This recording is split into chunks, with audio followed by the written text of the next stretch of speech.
సీతాఫలాలు వీళ్ళు అసలే తినొద్దు. ఎందుకో తెలుసా?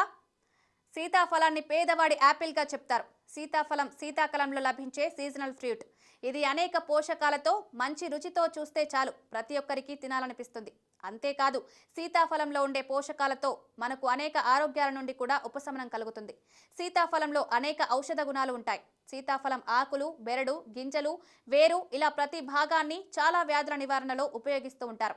అయితే అటువంటి సీతాఫలాన్ని కొంతమంది తినకూడదు అని న్యూట్రిషనిస్టులు చెప్తున్నారు. ఒకవేళ తిన్నా చాలా పరిమితంగా తినాలని సూచిస్తున్నారు. అసలు ఎటువంటి ఆరోగ్య సమస్యలు ఉన్నవారు సీతాఫలాలను తినకూడదు ప్రస్తుతం మనం తెలుసుకుందాం. చాలా మంది డయాబెటీస్తో ఇప్పుడు ఇబ్బంది పడుతున్నారు. ప్రపంచవ్యాప్తంగా డయాబెటీస్ విపరీతంగా పెరిగిపోతుంది.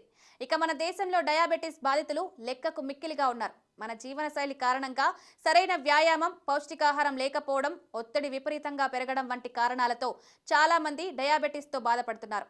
ఇక అటువంటి వారికి సీతాఫలాలు తినడం ఏమాత్రం మంచిది కాదని వైద్యులు హెచ్చరిస్తున్నారు. ఎవరైతే మధుమేహంతో బాధపడతారో వారు సీతాఫలాలకు దూరంగా ఉండాలని హెచ్చరిస్తున్నారు. సీతాఫలంలో ఫ్రక్టోజ్ ఉండడం వల్ల ఇది డయాబెటీస్ పేషెంట్స్ కు మంచిది కాదని చెప్తున్నారు. అయితే ఇన్సులిన్ ఉపయోగించిన డయాబెటీస్ పేషెంట్స్ సీతాఫలాన్ని మితంగా తీసుకోవచ్చని, 15 రోజులకు ఒకటి మాత్రమే తింటే మంచిదని సలహా ఇస్తున్నారు. ఇక ఈ సీజన్లో ఎవరైతే దగ్గు, జలుబు వంటి వారి సమస్యలతో బాధపడుతున్నారో వారి సీతాఫలాలకు దూరంగా ఉంటే మంచిదని చెప్తున్నారు. జలుబు, దగ్గుతో బాధపడే వారికి సీతాఫలాలు ఎక్కువ తింటే సమస్య మరింత పెరుగుతుంది. ఎక్కువగా తినడం వల్ల కొంతమందికి జీర్ణ సమస్యలు వచ్చే అవకాశం ఉందని, కడుపుబ్బరం, గ్యాస్ వంటి సమస్యలతో ఇబ్బంది పడతారని, కొందరు విరోచనాల సమస్యలతో కూడా బాధపడొచ్చని చెప్తున్నారు.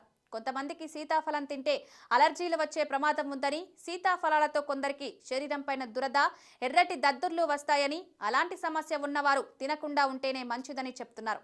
ఇక సీతాఫలంలో అనోనాసిస్ అనే టాక్సిన్ ఉంటుందని, ఎక్కువగా సీతాఫలాలను తినడం వల్ల నరాల సంబంధిత సమస్యలు వస్తాయని హెచ్చరిస్తున్నారు. ఇక గర్భిణిగా ఉన్న మహిళలు కూడా సీతాఫలాలను తక్కువగా తింటే మంచిదని సూచిస్తున్నారు. పొరపాటున విత్తనాలను మింగితే గర్భస్రావం అయ్యే అవకాశం ఉంటుందని అంటున్నారు.